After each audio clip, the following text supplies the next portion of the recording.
Well, mental health counselors are warning about smartphone use and teen suicide rates. Continuing with our special reports this morning, Kids and Screen Time, I had a chance to talk with a Nashville counselor about how you can spot if your teen has a phone addiction and what you can do to stop it.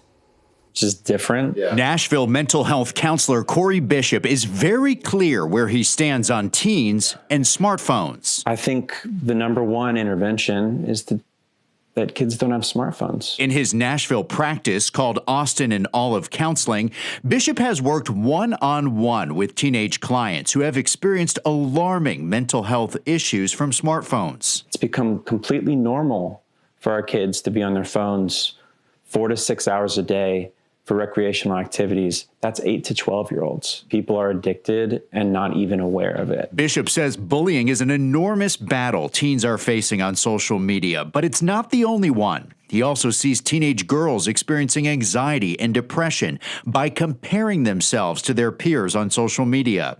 And with teenage boys, he sees addiction to gaming. There's harm that these apps do cause, and there's research that backs that up. Bishop points to new research, much of it highlighted in the best-selling book, The Anxious Generation. Bishop says from 2010 to 2020, as smartphone use went up, so did anxiety, depression, and suicide among our teens. For girls, suicides went up 167%. For boys, 91%.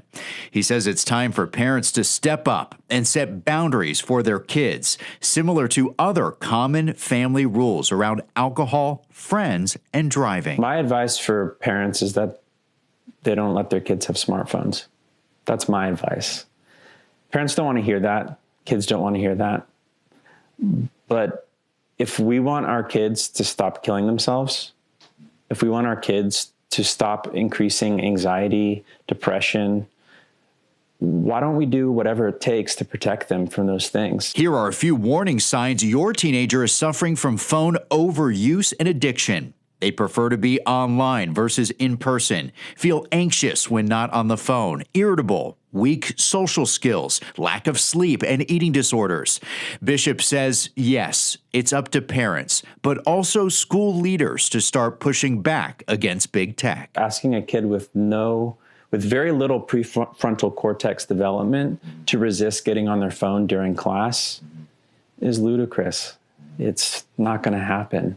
They don't need access to their phones to have an education. In fact, they need to restrict access to their phones to have an education. And you know, Nicole, you've been working on these stories as well. So many experts we talk to, I mean, these are on us all the time. We as parents, we set the tone as well. It's crazy because we both have young kids, so it's a conversation we had personally too, and it's something you have to really think about from when they're young to prevent some of those long-term issues. And a lot of them talk about those healthy habits and those healthy family habits. All right.